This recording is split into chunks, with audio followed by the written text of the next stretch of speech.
Have you ever walked into a room full of laughter, only to feel like you were the only one not invited to the joy, like everyone else belonged, and you were just filling a seat? Claire Whitmore didn't expect anything magical when she arrived at her friend S' wedding reception. A widowed high school teacher, quiet and grounded. She took her place at a table in the corner, alone, forgotten. And honestly, she was used to it. But what happens when the person sitting next to you isn't just making conversation? What if he's carrying his own silence, his own regrets, and sees you more clearly than you've even seen in years? Would you stay at the table? Would you let someone in? Or would you walk away before it could hurt? This is not a story about fireworks.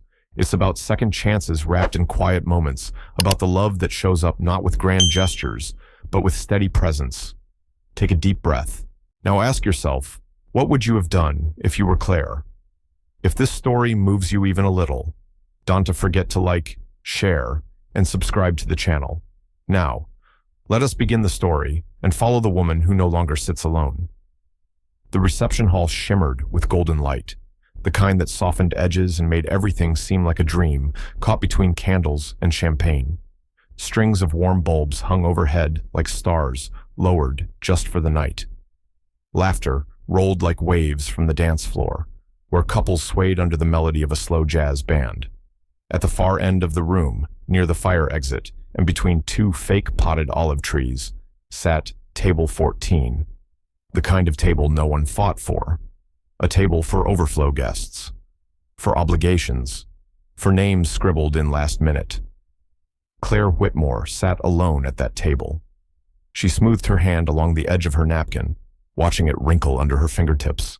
The fabric was too stiff, the wine a bit too sweet.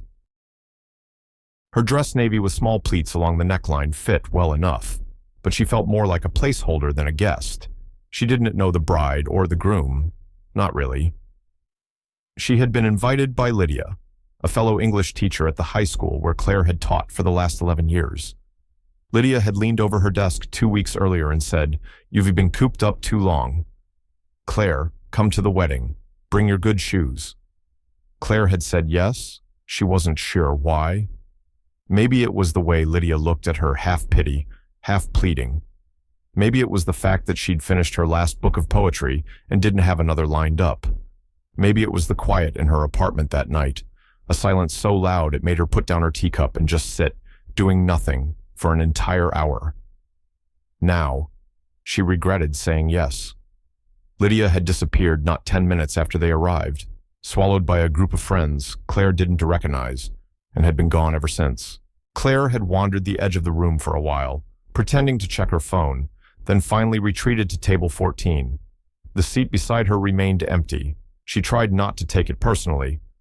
Across the room, a woman in a silver dress shrieked with laughter, flinging her head back like someone had just told the best joke in the world. Claire smiled softly, not because the joke was funny, but because it reminded her of something her husband, Mark, used to say, "People who laugh too loud are just trying to fill space they don't know how to sit with." He'd been gone 7 years now. Pancreatic cancer. It had happened fast, like a film skipping ahead to a scene you weren't ready for. Claire didn't wear black for years after that. She'd grown to hate the color. She sipped her wine slowly and watched the dance floor shift and sway. The music changed to something faster horns and piano, and the room rippled with motion. She couldn't remember the last time she danced. Maybe Mark S. Cousin S. wedding. Or maybe not. Some memories blur when they dawn to have anyone left to hold them. At her table, there were 6 empty chairs. One had a jacket draped on it, probably forgotten. Another had a centerpiece blocking half the view. She looked down at her place card, Claire W., simple and small, like a name tag you'd wear at a church potluck. She reached for the bread basket, only to knock over a butter knife. It clattered onto the floor, loud in its smallness. She bent down slowly, muttering, graceful, under her breath. As she straightened up, brushing her palm on the napkin, a voice spoke beside her. "Is this seat taken?" Claire blinked. She hadn't heard anyone approach. She turned and looked up into the kind of face that made you pause, not because it was striking, though it was, but because it held a quietness, a stillness, like someone who'd already had a long conversation with the world and now preferred the company of fewer words. He was tall, maybe 6'1", dressed in a charcoal suit with a navy tie, slightly loosened, shirt sleeves rolled up just enough to make it feel unintentional. His hair was salt and pepper, more salt than she would have guessed from the way he moved. Sharp jaw, eyes the color of wet stone. "No," she said, realizing she hadn't actually answered him yet. "It has not taken." "Mind if I join you for a minute?" he asked, gesturing toward the chair beside her. She hesitated only a second, then nodded. "Sure." He pulled out the chair, sat down with the kind of ease that came from years of moving through spaces with confidence, yet he didn't feel imposing. If anything, he seemed tired, not physically, emotionally, the kind of tired that doesn't show in the shoulders, but in the pauses between sentences. "I am James," he said, offering a small smile. "James Everett." "Claire," she replied. "Claire Whitmore." They shook hands briefly. "You from the bride's side or the groom's?" she asked. He gave a short laugh. "Grooms. Old friends, college roommates back in the day." Claire considered lying, but shrugged. "I am a +1. For someone who vanished as soon as we walked in." "Ah," he nodded. "The great wedding escape. I've been tempted myself." Claire allowed herself a smile. "Then what made you sit down?" James tilted his head toward the table. "I saw an empty chair," he said, "and figured sometimes that's where the better stories are." Claire didn't say anything for a moment. Then, quietly, "That's a nice thought." "I try," he said, then added, "Sometimes I fail." She looked at him fully for the first time. He didn't look like someone who failed often, but then again, who does from the outside. The space between them felt comfortable, not silent, but not forced. James didn't fidget or pull out his phone. He simply sat back, one arm resting on the back of the chair, eyes scanning the room as though trying to memorize the way the night folded in on itself. Claire watched him from the corner of her eye. He didn't have the anxious energy of someone trying to impress. He wasn't performing. That, in itself, made her curious. She sipped her wine. "So," he said, "do you usually spend your Saturday nights at weddings for people you barely know?" Claire let out a soft laugh. "Not usually. This is a rare occasion." James raised an eyebrow. "Special friend co-worker. She thought I needed to get out more." He tilted his head. "Do you?" Claire paused. It was a fair question, one she didn't answer right away. "Maybe," she admitted, watching a young couple spin across the floor with joyful abandon. "Sometimes I forget what it feels like to be around other people." James nodded slowly. "It sneaks up on you, doesn't it? Loneliness. That word, loneliness, spoken without pity or performance.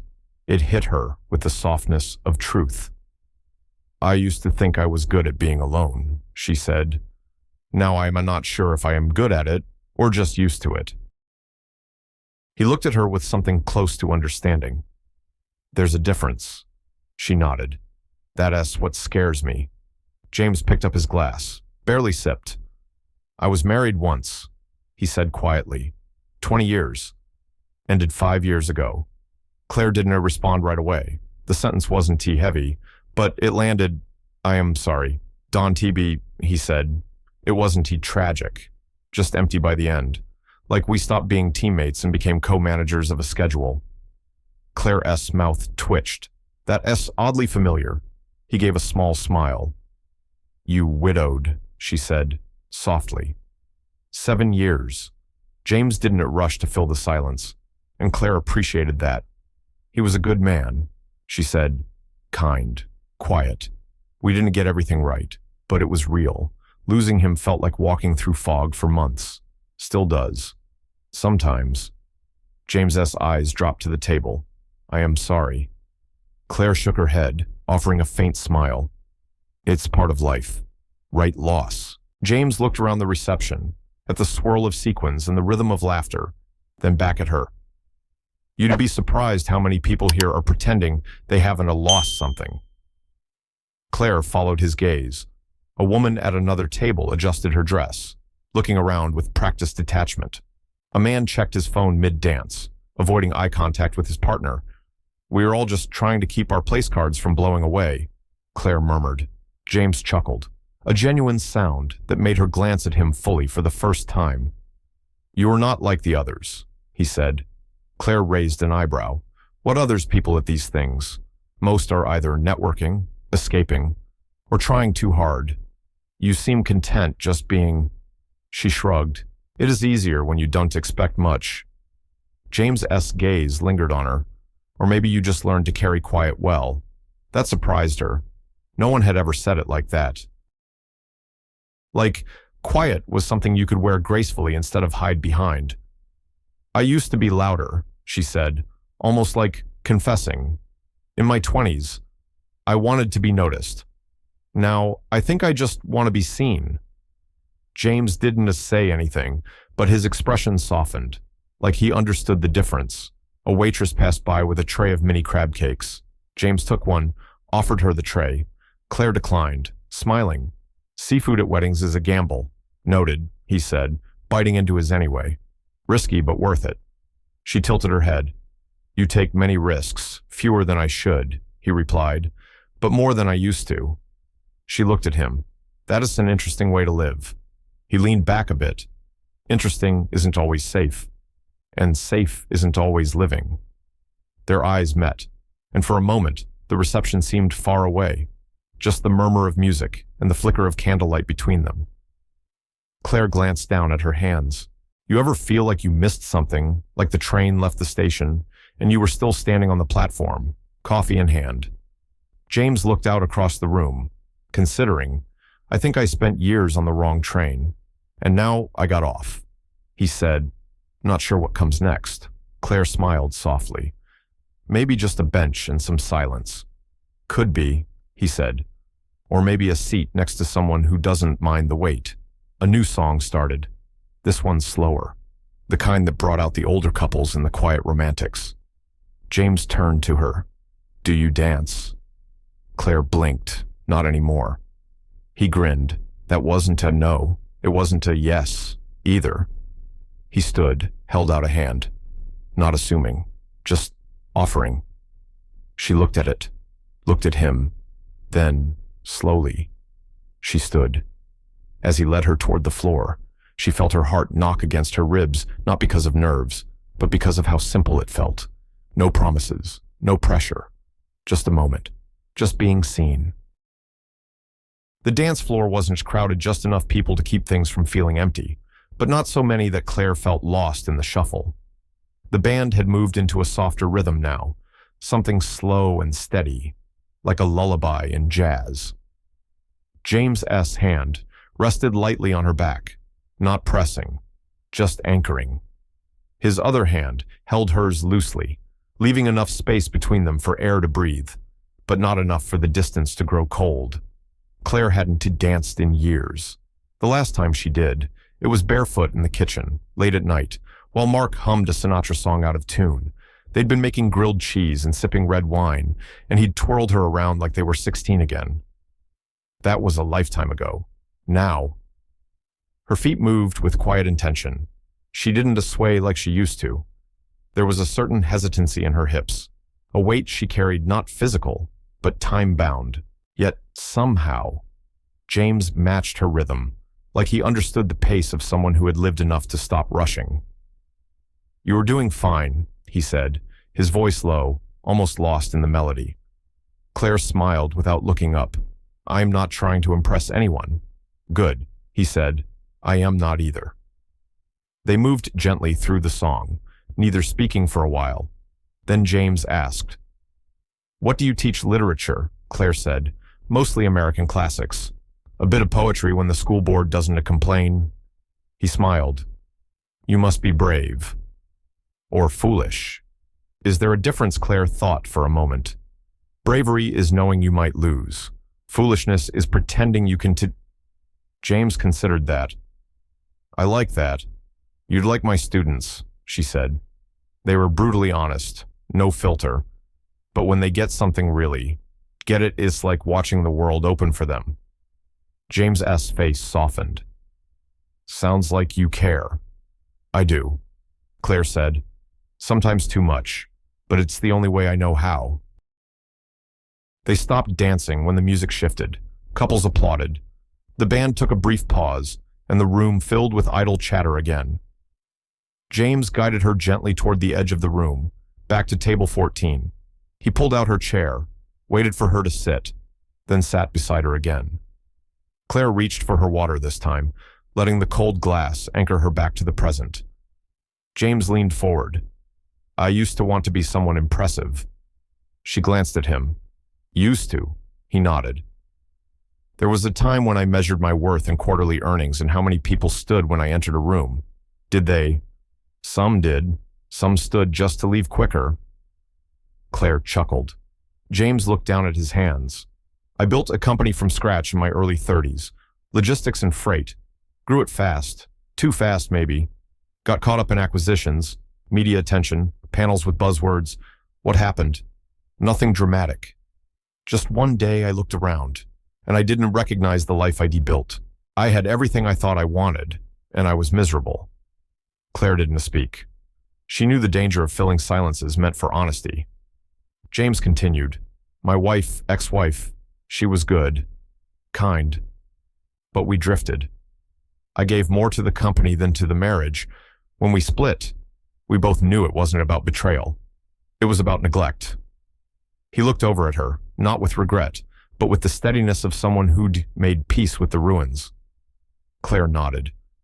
I think there is something more painful about a slow unravel than a sudden break. There is, he said. Because you can blame it on a moment, just on choices. Tiny, quiet choices you didn't think mattered until they did. Claire looked away for a second, her eyes following the waiter who cleared a table nearby. Then she turned back to James. You know, she said quietly, people think grief is about crying, that it's loud. But the real grief is in the small things, the empty coffee cup, the extra toothbrush. The way your hand still reaches for someone who's no longer there. James's face didn't change, but something in his posture did. He leaned in slightly. You still reach for him. Sometimes, Claire admitted, less often now, but it happens, mostly in the mornings. James nodded. I don't reach.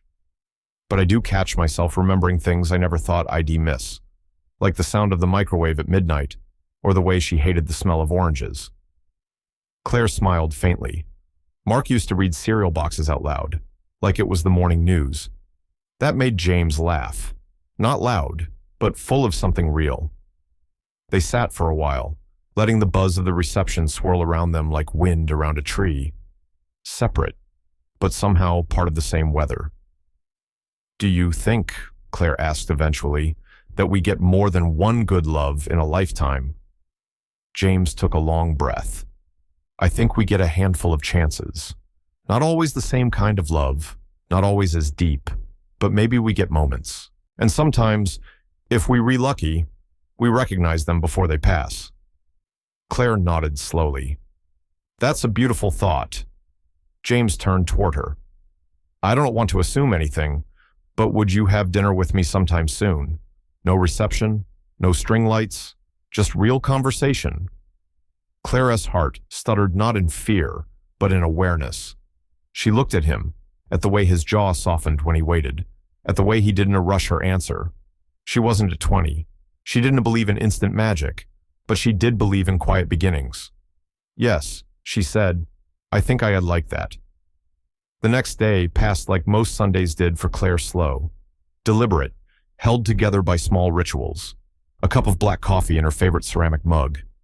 A walk to the farmer, market for tomatoes she didn't need. Laundry spinning in the background, like white noise for the soul. She found herself glancing at her phone more than usual, not obsessively, just expectantly. Maybe he'd text or call. James had walked her to her car the night before, hands in his pockets, smiling like he wasn't quite sure if the night had been real. They'd said goodnight easily, no awkward pauses, no promises, but it had felt like something. Claire wasn't a woman who got swept up. She didn't live in daydreams. But there had been something in the way James listened to her, the kind of listening that held weight, the kind that made you believe your thoughts were worth hearing. By Monday evening, the weight of the silence had shifted. It wasn't a crushing, not yet. It was just present. She sat at her kitchen table, sorting through school papers, red pen in hand. The laughter of a student scribbled in the margins made her smile until she caught herself checking her phone again. Still nothing. She turned it face down and got up to pour a glass of water, annoyed at herself. "You're not 16, Claire." She'd told herself she didn't expect anything. That dinner suggestion could have been polite, a moment of softness wrapped in a pleasant evening. But deep down, a quieter voice whispered, "You hoped." By Thursday, it wasn't just silence. It was absence. There was no message, no call, not even a follow-up to say, "Had a good time." And while she wanted to be rational, to give benefit of doubt, her past had taught her how easy it was for people to vanish. They didn't need a reason.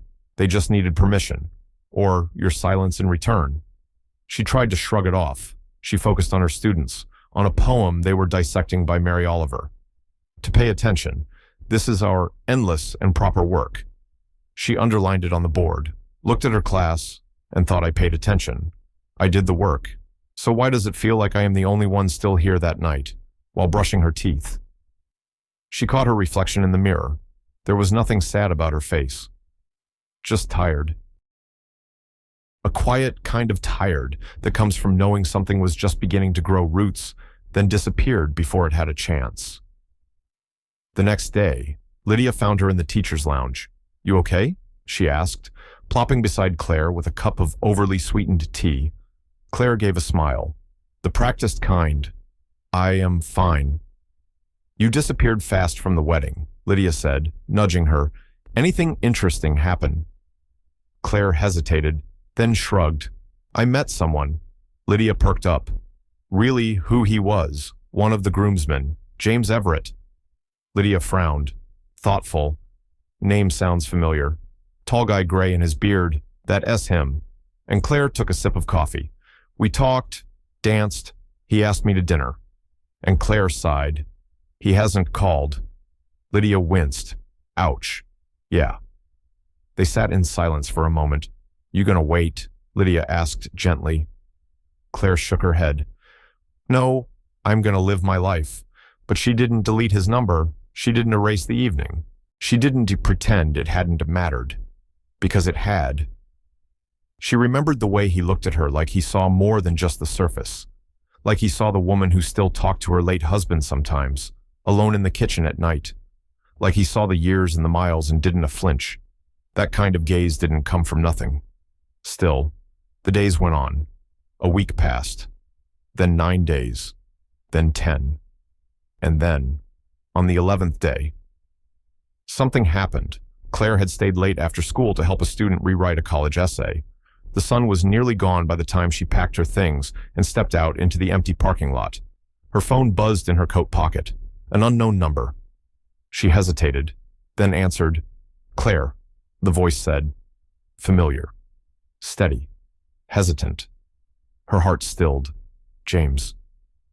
"I'm so sorry," he said, almost in one breath. "Please don't hang up." She didn't. She stood beside her car, keys in hand, frozen in place. "I had to leave town the day after the wedding. Emergency. My mother, she had a stroke. I flew to Illinois that morning." Claire closed her eyes. "I didn't have your number," he continued. "I asked around. Tried Lydia. Even the bride, no one had it." She said nothing. The wind picked up around her, gentle and cool. "I know how this sounds," James said, like a convenient excuse. "But I swear to you, I tried." Claire finally spoke. "You vanished, James. I know. There was no message, no note, nothing." "I know," he said again, quieter this time, "and that S on me." She heard him exhale on the other end, that same exhale from the night they met, when he spoke of mistakes without wrapping them in defense. "I didn't want to rush this conversation," he added, "didn't want to send something that would feel hollow, so I waited until I could call." She leaned against the car door, eyes on the fading sunset. "I didn't imagine it," she said. "No," he replied softly. "You didn't." Silence stretched between them, but it didn't hurt this time. I'm back now, James said. And if you'd still consider that dinner, I'd really like to try again. Claire looked up at the pale sky, stars barely starting to blink through. All right, she said quietly. One dinner. He let out a soft laugh of relief. I'll take it. Claire didn't need dress up for the dinner. She didn't curl her hair or try on 3 different outfits. She chose a simple blouse the color of cranberry, the one with buttons shaped like tiny seashells, comfortable jeans, a pair of black flats she'd worn to parent-teacher conferences. It wasn't about trying to impress. It was about being real. He'd asked for another chance, but Claire had already learned that second chances weren't guarantees. They were invitations, quiet, tentative, sometimes undeserved. She gave herself one last look in the mirror, tucked a strand of hair behind her ear, and left before she could overthink it. The restaurant James suggested was tucked into a corner of downtown, just a few blocks from the small bookstore Claire loved. Not flashy, not overpriced. A brick exterior with warm lighting inside, wood tables, and a wall lined with bottles of wine and dusty hardcovers. When she stepped through the door, she spotted him immediately. He was already standing. Same suit coat, no tie. He looked steady, not anxious, not overly apologetic, just present. And that, Claire thought, was more disarming than any apology could be been. Claire, he said, his voice softer in person. You came. She nodded once. I said I would. I wasn't as sure. He admitted, I wasn't either. That earned her a small smile. The waiter approached, and James gestured toward the table. Still okay with wine, just one glass, she said. It's been a week. They sat. The hum of conversations around them created just enough cover, like being tucked inside a soft envelope. There was a pause before either of them spoke again. I wanted to tell you what happened in person, James began. I didn't want it to be a text or a voicemail. Claire looked at him carefully. Tell me now. He nodded. My mother had a stroke early that Sunday morning. My sister called while I was still in bed. I booked the first flight out to Peoria. I left in under 2 hours. She listened quietly. She S.A.OK. He continued. Not perfect. Some speech issues. But she is recovering. I spent the week getting her into a rehab facility, managing her house, dealing with insurance, helping my sister not fall apart. Claire folded her hands on the table. I am sorry you went through that, she said sincerely. James nodded in gratitude. I meant what I said on the phone. I tried to get your number. I even called the catering company to ask for the guest list. That made her smile, despite herself. Persistent. I didn't want you thinking I disappeared because of anything you did or didn't do. Claire took a sip of her water. It wasn't about guilt. It was about space. He looked confused. The space between what I felt that night and what I told myself not to feel after you didn't call, she clarified. It's easier to build a wall than sit with an open door. James leaned back, absorbing her words. I was scared too, he said after a moment. I haven't had a real connection with someone in a long time. I didn't expect you. Claire raised an eyebrow. You didn't expect me? I didn't expect someone to sit beside me at a wedding and make everything else in the room go quiet. She looked away, toward the shelves near the back of the room. That sounds like a line. It isn't to...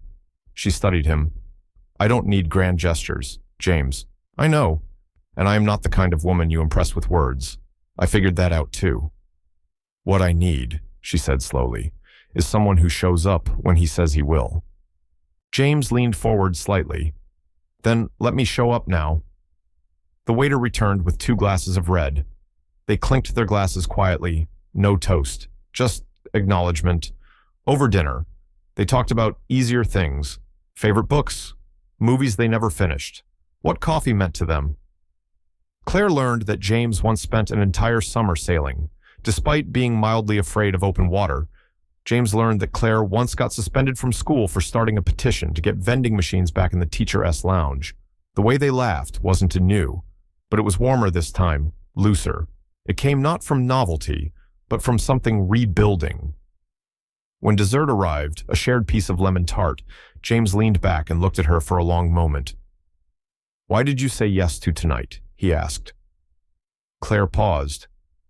Because I didn't want fear to make my decisions, she said.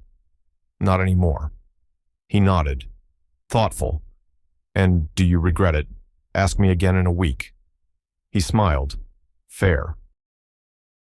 They left the restaurant together, walking slowly along the sidewalk under a sky stretched wide with stars. Claire's hands were tucked into her coat pockets, and she looked up at the night as if trying to find something. I'm not used to this, she said softly. To what letting someone back in? James didn't reach for her hand. He didn't close the space too quickly. He just walked beside her, matching her steps. That's okay, he said.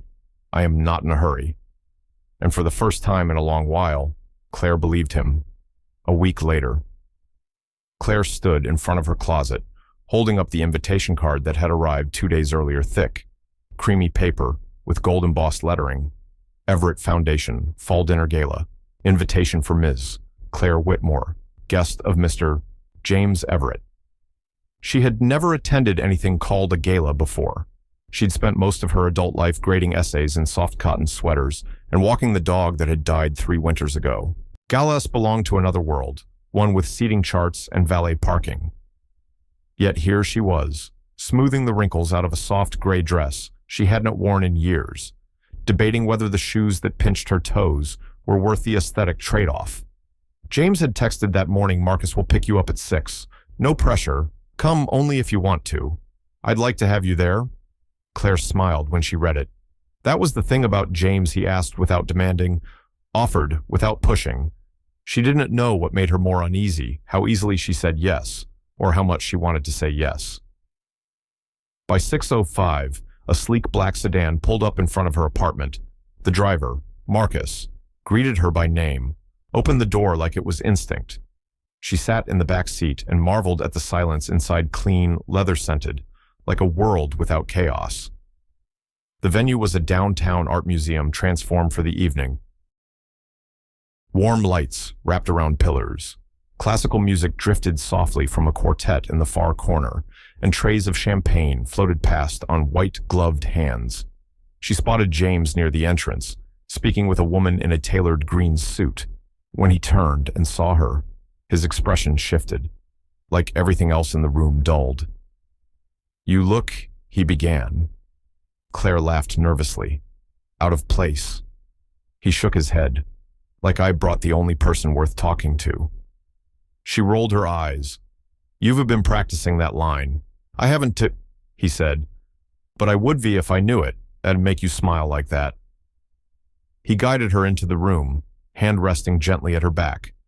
She noticed how people turned when they walked by. Subtle nods, half smiles, as if they knew him or expected him. It made her straighten her shoulders. James introduced her to donors, colleagues, and board members. They all wore expensive ease, those polite smiles that said, nice to meet you, but really meant, where do you fit in? Claire answered questions, honestly, but briefly. I teach high school literature. Oh, that's admirable. Admirable. The word stung in a way she didn't expect, like someone had just patted her on the head. But James never left her side. He offered wine without asking, whispered comments during a long-winded speech that made her almost choke on a canap. His warmth grounded her until it didn't, because at one point, near the silent auction table, Claire noticed a woman staring. Tall, blonde, impeccably dressed, arms crossed, wine untouched. She didn't blink when Claire made eye contact. James followed Claire's gaze. Ah, that is Vanessa, friend Claire asked lightly. Former colleague. Long story. Claire nodded slowly, though her stomach tightened. Later, when James excused himself to speak with the museum director, Claire wandered to the edge of the room. She needed air. She stepped out onto a small balcony, framed by potted olive trees and overhead lights. The city glowed beyond the stone railing buildings like silent sentinels in the dark. She didn't expect the voice behind her. You're not what I pictured. Claire turned. Vanessa. Excuse me, I just figured James S. latest would be someone younger, or shinier. Claire tilted her head. I am neither. Just a woman who enjoys quiet. Vanessa smiled. but it didn't reach her eyes. Enjoy it while it lasts. Before Claire could reply, Vanessa turned and walked back inside. The door shut softly behind her. Claire stood still, the breeze cool against her arms. She wasn't hurt, not exactly, more aware. This world, James S. world, came with rules she didn't know and watchers she didn't invite. A moment later, the door opened again. James stepped outside, looking at her with a concern she didn't want to explain. "You okay?" Claire nodded. "Just needed air." "Vanessa talked to you." "She did." He exhaled. "I am sorry. She's difficult. She seems invested. She's not. She's just territorial." Claire nodded slowly. "I should be warned you," James said. "People in this circle, they carry history. Some of it messy, but none of it changes how I feel." She looked at him then. Direct. "Do you always live in two worlds?" James was silent for a beat too long. "Yes," he said, "but I've been trying to find a way to bridge them. And me. You were the first person who made me want to try." Claire didn't answer. Instead, she looked back at the skyline. It felt too close and too far at the same time. The next morning, Claire stood at her kitchen window, hands wrapped around a chipped mug of black coffee. Rain tapped gently against the glass, steady and slow. The kind of morning that made her want to stay in flannel pajamas and pretend the outside world didn't exist. But the outside world had a way of showing up anyway. She hadn't slept well. Her mind kept replaying Vanessa's words on the balcony. Not the words themselves, exactly, but the tone, the certainty. The insinuation that this world James lived in came with locked doors, guarded by people who knew how to spot an outsider. Claire wasn't trying to fit in. That wasn't the issue. She just didn't want to be a visitor, someone temporary. She sipped the last of her coffee, reached for her phone, and hesitated before sending a message. "Thanks for last night. Beautiful venue. Hope your mother is doing better." It was neutral, kind, measured. He replied a few minutes later. "She's improving. Slowly. And you looked beautiful. I was proud to have you there." Claire smiled despite herself, then tucked the phone away. Later that afternoon, while reorganizing a shelf in her classroom, her hand brushed against an old yearbook. It fell open to a page she hadn't seen in years, students she'd taught when she still believed that every essay had the power to change a life. "I was someone before all of this," she thought. Before James, before Mark, before loss turned quiet into a defense mechanism. That evening, she opened her laptop on a whim and typed James Everett into the search bar. She wasn't looking for scandal. She just wanted to understand. The first results were expected business magazines, keynote panels, Forbes lists. But then she found it. An article from 3 years ago, buried behind a paywall, but still accessible. Everett Logistics settles internal misconduct allegation. Former CFO sues for wrongful termination. Claire clicked. The article detailed a lawsuit, claims of mismanagement, a former employee alleging unethical financial decisions during a merger. A quiet settlement reached 6 months later. No formal charges, no public fallout, just whispers, and James S. name quoted. Calm, denying wrongdoing but offering regret over the professional breakdown. Claire stared at the screen for a long time. Not because she was shocked, but because he hadn't mentioned it. And maybe he didn't have to. Maybe it wasn't he who he was now. But part of her wished he'd told her first. That night, she didn't respond to his check-in message. The next morning, he called. "Everything all right?" he asked, his voice gentle but alert. She could hear it, the awareness that something had shifted. "I Googled you," she said softly. A pause. "Then I see. Why didn't you tell me?" He exhaled slowly. "Because it was behind me, and because I didn't want you to see me through someone else's lens. I wasn't trying to pry, James, but I also didn't expect to find out like that." "I know." There was silence. Claire stepped out onto her balcony, the late morning sun warming her shoulders. "I'm not upset about the past," she said. "I'm upset you didn't trust me with it." James was quiet. Do you think it would be changed something, he asked. I don't know, she said honestly. Maybe not. But now I'm questioning why you didn't think I could handle it. James sighed. Because I liked what we had. Because I didn't want to ruin it. She shook her head. You didn't ruin it by having a past. James, you chipped it by pretending you didn't. She heard him breathe in, then out. I am not a saint. Claire, he said. I've made choices I regret. Some out of ambition, some out of fear. But I never lied to you. Silence can lie, too. That hung between them like a curtain. I want to believe in you, she said. But I need you to meet me halfway. I want that too, he replied. Then start by being honest. Completely. Even if it's uncomfortable. Especially then. I will, James said. If you'll still let me. Claire didn't answer right away. Eventually, she whispered, one step at a time. That weekend, James invited her to his house. She'd never been before. It was a 2-story home on a quiet street lined with sycamore trees, not far from the river. Classic architecture. Clean porch, blue shutters, everything in place. He opened the door himself, wearing jeans and a white button-down, no suit, no polished shoes. Just a man trying to make space. Inside. The house was warm, but not showy. Wooden floors, bookshelves, a large fireplace, and family photos that looked like they hadn't been dusted in a while. I don't bring many people here, he said. Claire nodded. It looks lived in. That's as a compliment. He smiled faintly. They sat in the living room, mugs of tea between them. James spoke first. The lawsuit, it started because I approved a merger that made a lot of people nervous. Our CFO raised concerns, and I didn't listen the way I should. He went public. I panicked. I fired him. Claire listened. I didn't break the law, but I did break trust, and that haunts me more. She looked at him, not with judgment, but with clarity. People don't need perfection, she said. They need accountability. James nodded. I am trying. Claire held her tea close.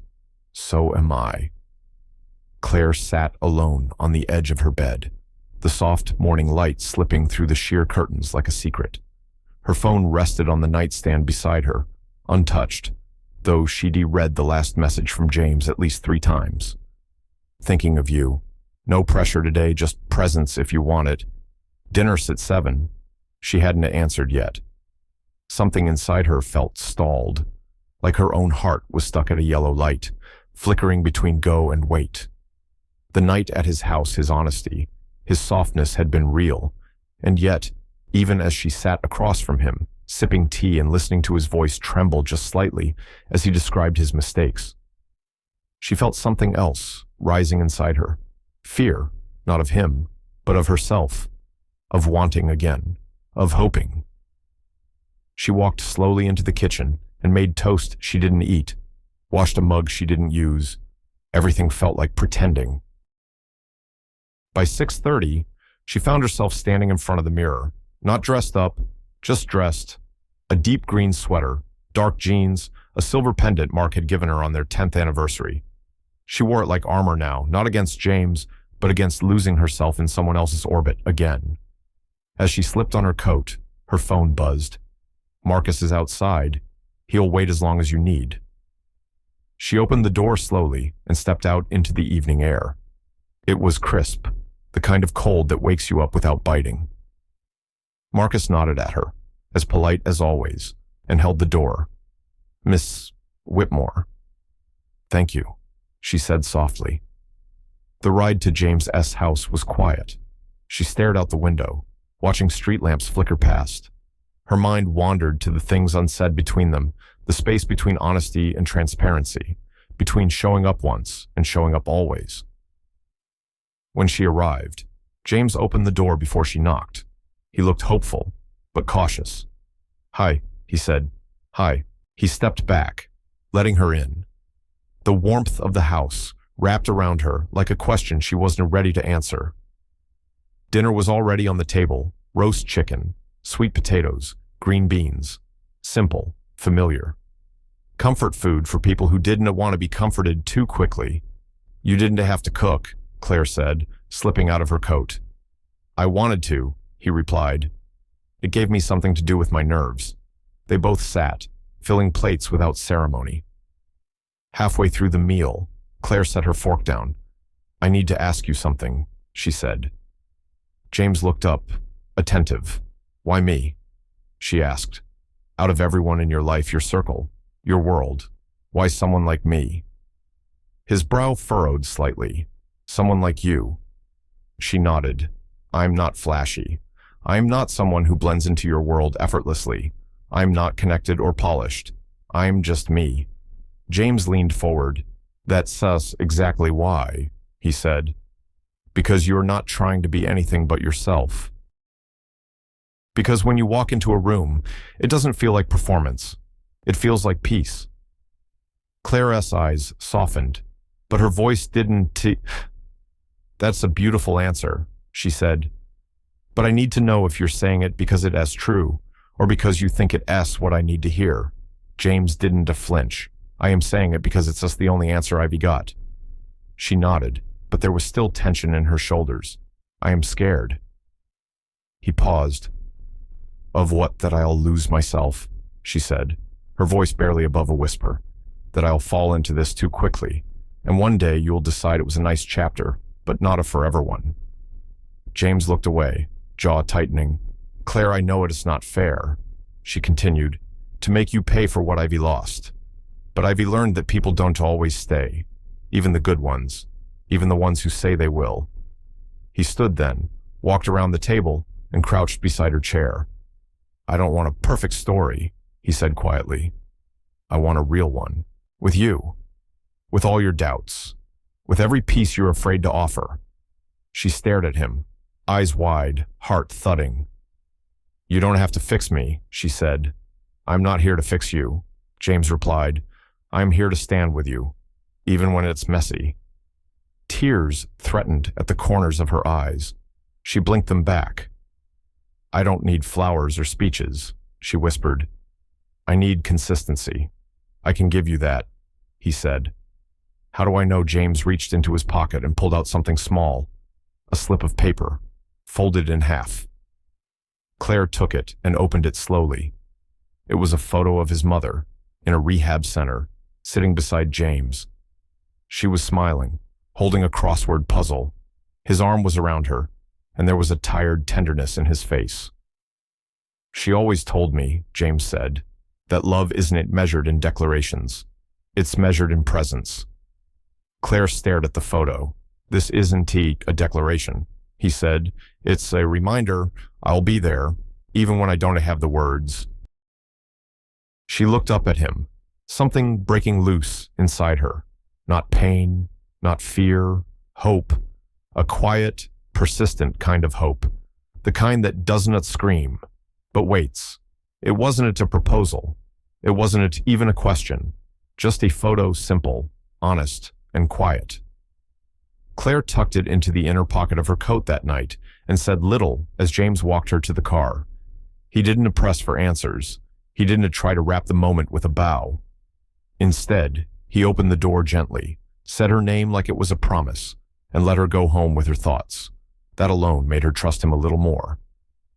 The next morning, she stood at her window again, this time holding her second cup of coffee, watching the frost collect along the rooftops. The city moved slowly outside. Buses wheezed. A child in a yellow coat kicked a pile of leaves. Someone somewhere was burning toast. It was one of those mornings where everything looked unremarkable, but something inside her felt different. It wasn't a decision so much as an allowance. She let herself feel safe. Later that afternoon, she called James. I don't want the world you live in, she said before he could even greet her. I don't need fundraisers or catered dinners or leather seats. I just need someone who understands the weight of silence. James paused, then said, Then let us start there. They did. The weeks that followed weren't perfect, but they were steady. Claire found herself in James's kitchen most Friday evenings, wearing socks instead of shoes, sipping wine from mismatched glasses while James tried and failed to follow online recipes. He burned onions, He oversalted chicken, but he made her laugh. Sometimes they sat on the couch and watched old movies she'd already seen a dozen times. Sometimes they said nothing for long stretches, just sharing space the way people do when words feel optional. There were no sweeping declarations, no violin moments, but there were little things. James remembered how she took her tea one sugar, no milk. He picked up a second copy of her favorite poetry book, just to annotate it and leave notes in the margins. She started keeping a toothbrush at his place, tucked behind a bottle of aftershave. They didn't talk about what it meant, it just happened. Then came the afternoon. She was grading papers at the corner table, while James sorted through tax documents in the kitchen. "Do you ever miss it?" she asked, not looking up. "Miss what, that life?" she said. "The big rooms, the titles, the curated circles." He walked over and sat beside her, fingers still ink-smudged from a leaking pen. "I don't miss being important," he said. "I miss feeling useful." "You don't feel useful now." He looked at her eyes, clear, thoughtful. "I feel seen now," he said. "That is better." Claire reached across the table and took his hand. There it was again, that quiet answer. In early December, snow fell for the first time that season. They walked through the park with steaming coffee in their gloved hands. Claire wore the long blue scarf James had given her on her birthday. The one he said matched her eyes, not in color, but in quiet. Children were sledding down the hill near the bandstand. An older couple walked slowly ahead of them, arms linked, heads bowed together. James stopped walking. Claire turned. He reached into his coat pocket, not for a ring, not for jewelry or fanfare, but for a folded slip of paper. He handed it to her wordlessly. She opened it.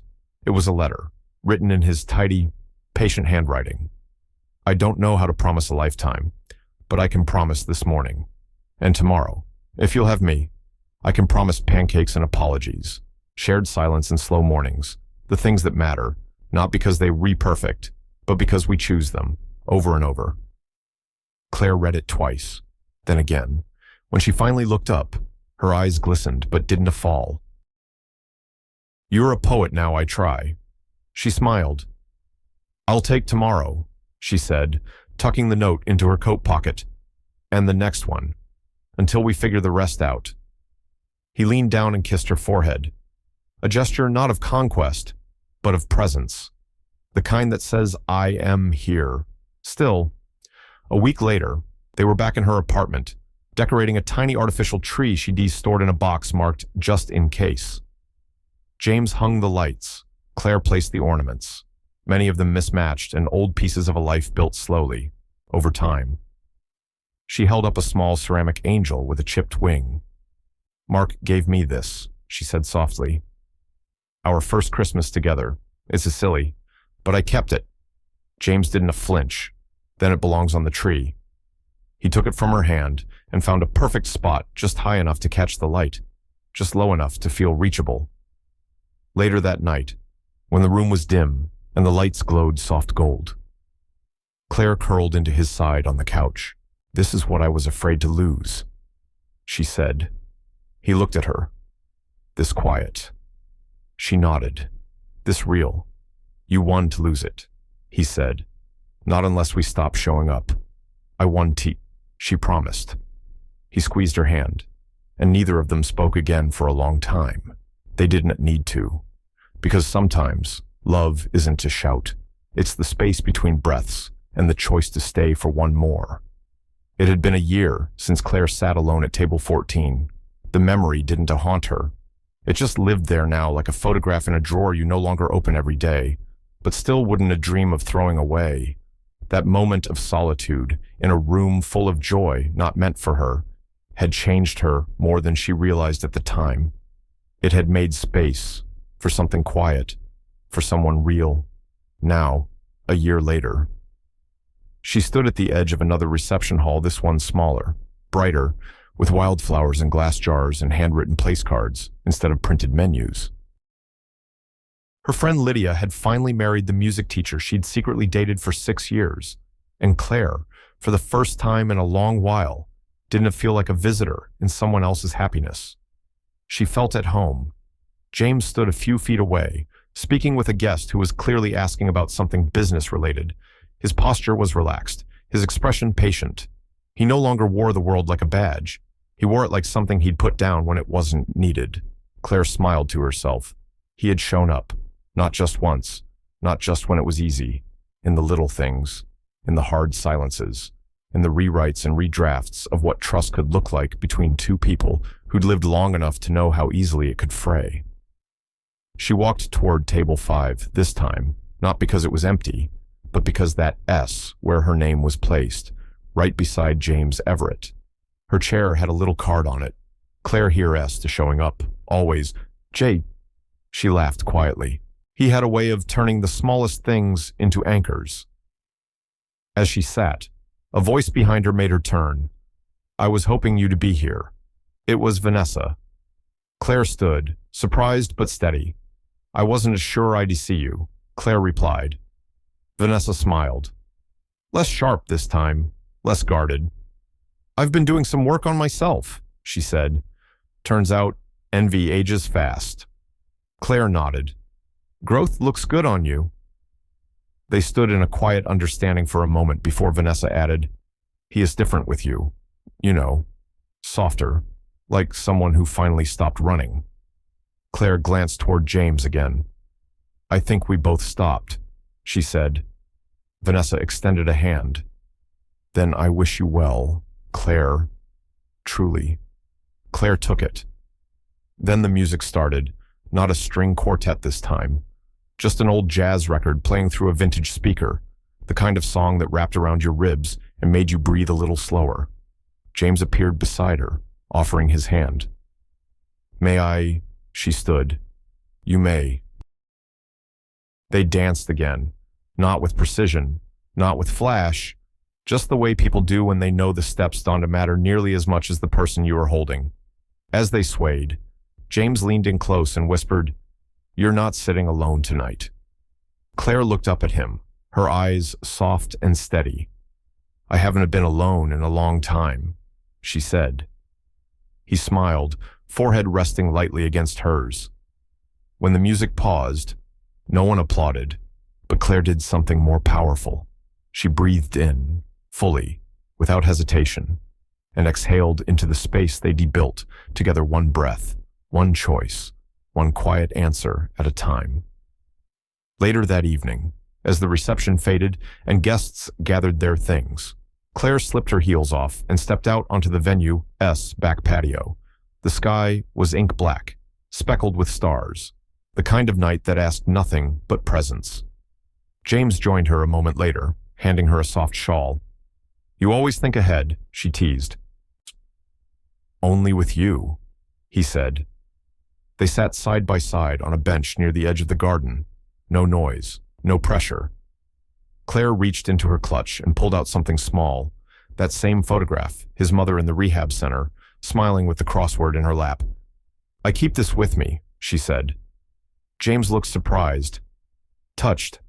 I don't need a diamond, she added. I just need reminders. He nodded slowly, then pulled something from his own wallet, a folded paper, worn now, soft at the corners, the poem letter he had written her. She reached over and rested her hand on his. The gesture said everything. We are not perfect. We are not always easy. But we are choosing this. Still, again, now. And sometimes, the most extraordinary love stories begin not in thunder, but in a single decision. To sit down at an empty table and stay. Sometimes, healing doesn't come in thunder. It arrives in a quiet chair across the table. This story reminds us that love, true, enduring love, is not always about beginnings, but about re-beginnings, about the courage to say yes after years of silence, about choosing to stay, one quiet moment at a time. Claire and James teach us that it is never too late to be seen, that even after grief, disappointment, or years of just getting by, there is still space for softness, for new chapters, for someone who listens not to respond, but to understand. And maybe that asks the message we all need, especially later in life, not to rush toward the next big thing, but to notice the small, steady ones. A phone call, a chair not empty anymore, a hand reaching across the table. Because sometimes, the most extraordinary stories grow from the most ordinary acts, showing up and staying. Thank you for spending this quiet, heartfelt journey with us. If this story touched you, if you saw a part of yourself in Claire, or believed in the quiet strength of second chances, please take a moment to like, share, and subscribe to our channel. Your support helps us continue telling stories that heal, connect, and remind us we are never truly alone. We'll see you in the next story. Until then, take care of your heart